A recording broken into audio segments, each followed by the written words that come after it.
Hello everyone, welcome back to our next topic of examining the system configuration and health monitoring. For me, the key word that I want you to keep in mind for this topic is "and," because hopefully it'll be very, very clear in the presentation when we're going to switch from one topic to another topic. But again, we're going to first go over the system configuration, and really, trust me, just hit the I believe button. This will make more sense coming up in a moment.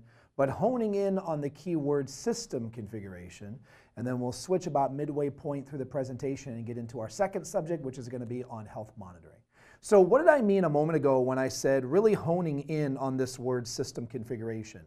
For me, with system configuration, what I tell myself is self. These are things that are more general to a grouping of enforcement points, to managed devices, to firepower appliances, not necessarily something that is specific to one appliance. So if this is again something that's new to you, or management from a central point of configuration, remember again, we're doing all of our management from the FMC, the Firepower Management Center.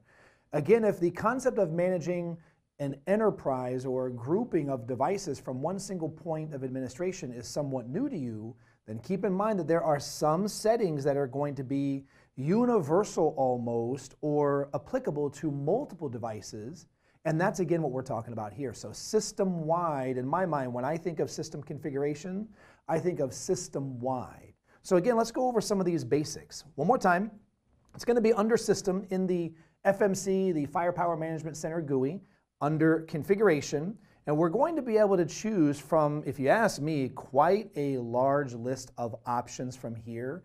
You may have noticed this little trick that we do inside of the slide from an earlier topic, an earlier presentation.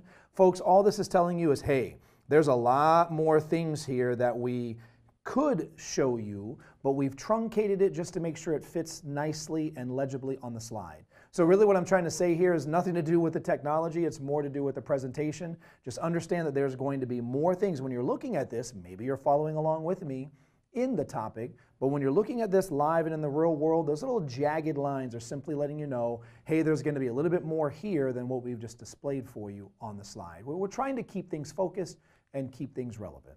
All right, so we're getting into our first subject one more time under system configuration, specifically change reconciliation. Remember again from the introduction, I'm a consultant, I'm a contractor, so I take this stuff as well as teaching it in the class, and I also do it for my clients in real-world production environments. So the reason why I'm telling you that is, in my mind, I really hone in on that word change. Change management, change control, change window. So when I think of change reconciliation, I think of exactly what it's doing here, and that is creating myself a set of values that will allow for an actual email report to a person to include certain bits of information. So literally a policy on letting certain people know, certain email addresses know, that there has been a change to the configuration or a change to the system. Now, what I really like about this, two things real quick, is number one, the enable.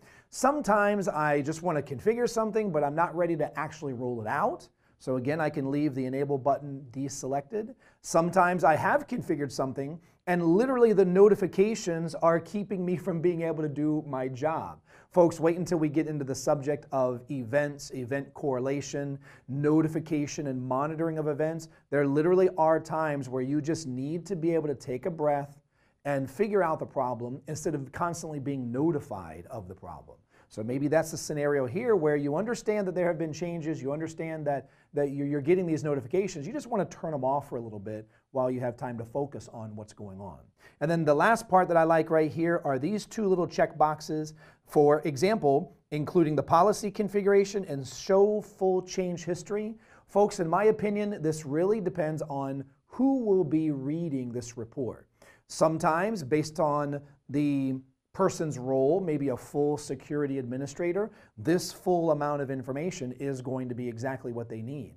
Other times, less is more. Sometimes not knowing everything is the exact amount of information you need to know. So let's say I'm sending these reports to someone who may not be detailed, in the weeds of security all day, every day. Perhaps a team lead, perhaps a management role, again, they might not have a need to see all this information.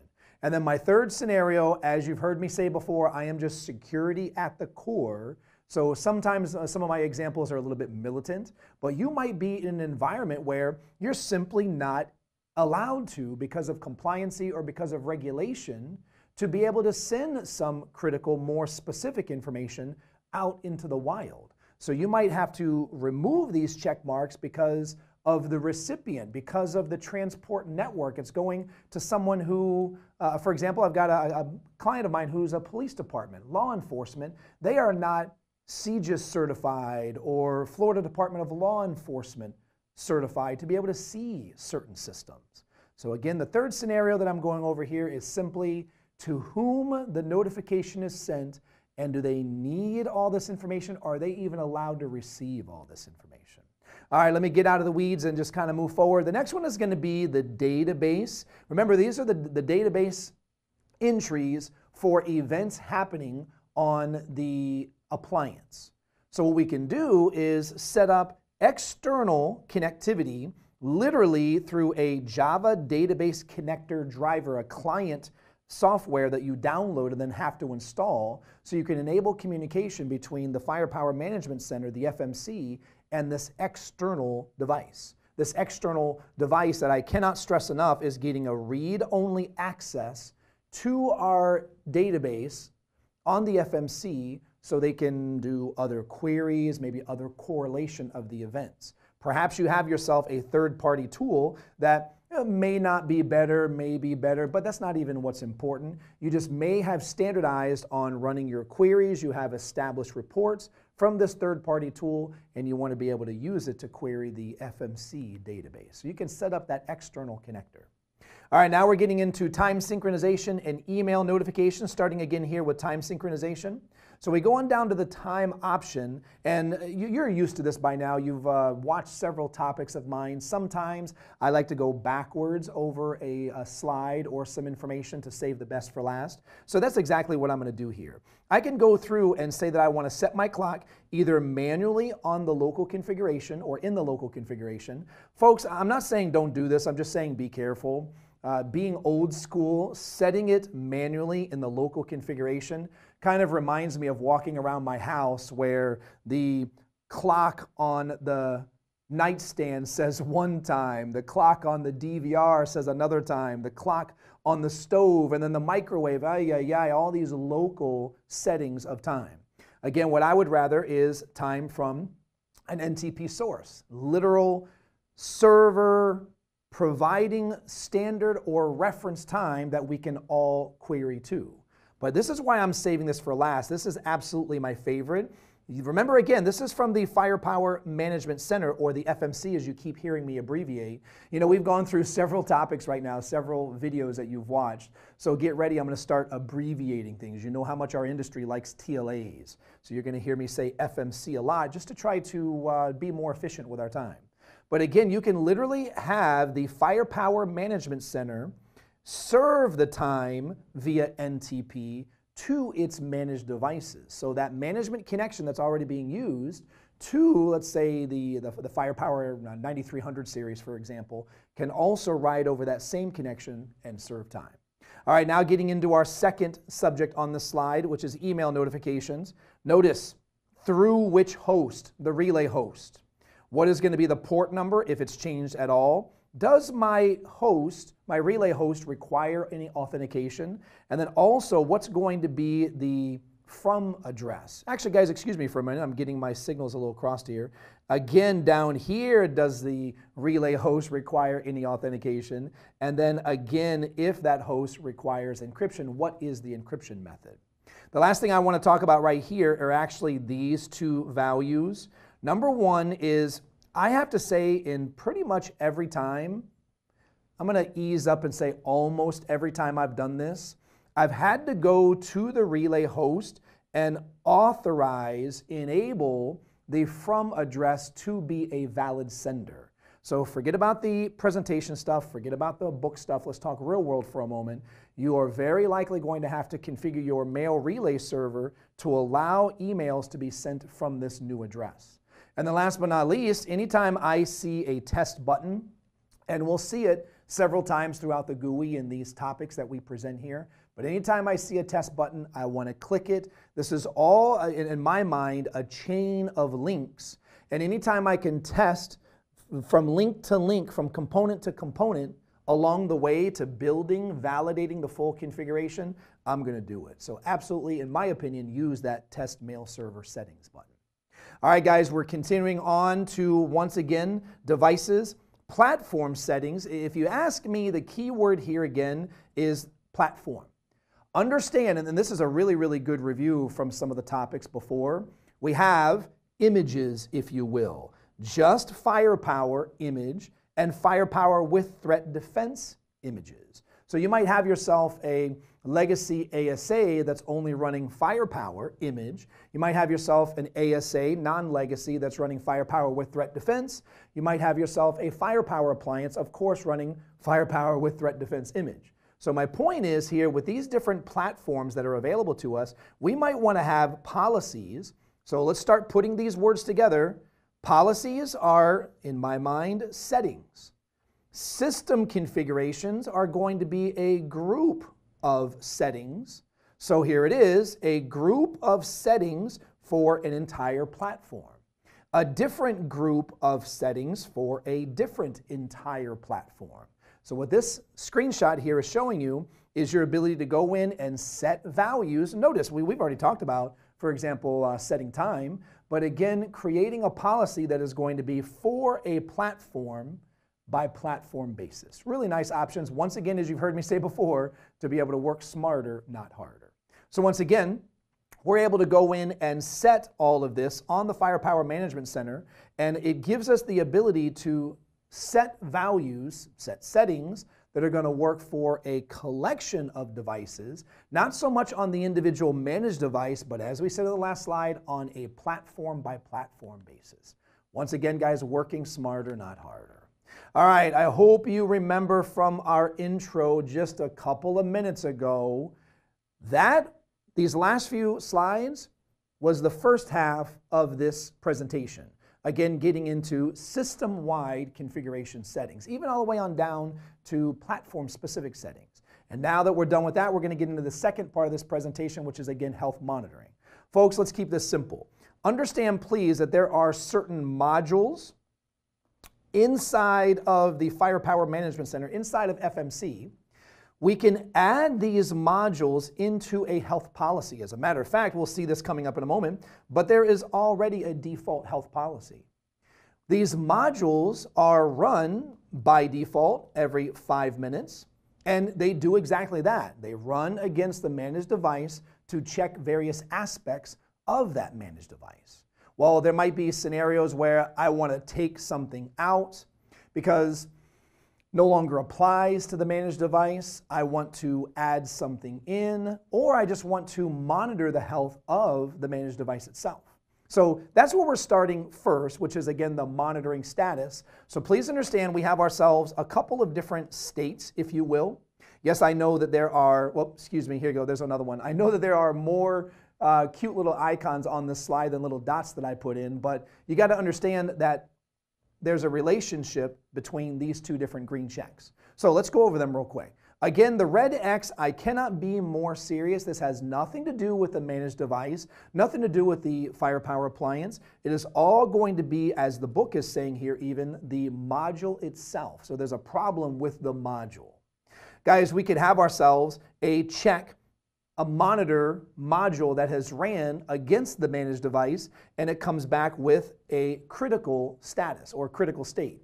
That's simply saying that in the module that you selected and configured, there was a threshold of values. Let's say, for example, a threshold in the amount of time that we have not been able to communicate, or a threshold of utilization, or a threshold of packets per second. And that threshold was exceeded, so again, a critical alert was triggered, giving the managed device a critical status. Same idea here for a threshold, but of a warning limit that has been exceeded. And then let's say that we had a problem where the status originally was critical, but we went in and fixed, maybe we had to reset an interface. Again, we could go from critical back to recovered, Or let's say there was never such threshold that was exceeded, so the managed device could again be at a normal level. And then last but not least, as we said, these are all modules. Modules that are inside of a default policy. We'll show you in a minute. One more time, I like to repeat myself, but running every 5 minutes. So what we can do is we can see if an individual appliance has been disabled for that particular policy. And by the way, the scenario might mean that I'm bringing that device offline. Maybe what I'm doing is finally replacing the power supply that has been alerting for weeks upon weeks while we were waiting for the replacement power supply. So what I've really been doing is I've just been disabling. I've blocked the appliance from this specific health check. All right, continuing on. So hopefully we use the word policy enough to let you know that this is going to be a grouping or a collection of modules. And hopefully also we've said enough. You know by now I like to repeat myself a lot. I think repetition is key when it comes to learning. But please understand that there is a default policy, the initial _health_ policy. And then we can also see a time and date stamp for that particular policy. And then we can go in and one more time see what modules are a part of it, see how often that policy is ran. Those checks are ran against the managed device. So speaking of seeing, please note we can look into the individual modules that are once again a part of the policy. So literally what we've done here is we've gone down to one of our managed devices, the FTD. Remember again, this is the display name from an earlier topic. It is most certainly not the host name of the device. And we're able to see, wow, look at this. All of these different kinds of modules, CPU usage, intrusion and file event rate. By the way, notice, let me even come up, instead of geeking out on you on the individual modules, notice the nice summary at the top. Again, normal modules 14, disabled modules 21. And keep in mind, again, that is just a list from all of the available modules that we're showing you here off to the far right. And let's not forget from really what started this topic from the very, very beginning is we have this little jagged line here letting you know that there's even more displayed than what we have here in the slide. Now, scenario that, I don't know if you noticed, I've been kind of very, very slowly building. The scenario was from a couple of minutes ago. We have ourselves a power supply. That power supply has failed. No big deal because we've got redundant power supplies in our appliance. But the bottom line is the power supply is on its way. But due to slow shipping, due to availability, hey, due to the new guy, we always blame everything on the new guy. The new guy is simply forgetting about the order request. It's taking time for this power supply to be replaced. So what I can do is literally place a specific module on a blacklist to say I want to disable that module. So please be careful. From a few slides ago where we had a status of disabled, that was on the appliance itself. The entire appliance health check has been disabled. This is again giving us the ability to disable an individual module. So maybe the scenario was the power supply module health check has been just ringing, ringing, ringing, critical, critical, critical for weeks now. We know the power supply is on its way. Please leave me alone. So we can go in and put that one specific module, as the slide is saying, on a blacklist to not be checked, to not be ran. Now, I don't know about you. I think I can speak for everybody who's watching this video. Gone are the days where we can just simply look at a GUI all day, every day, and wait for something to pop up and let us know that, oh, I have to go tend to something.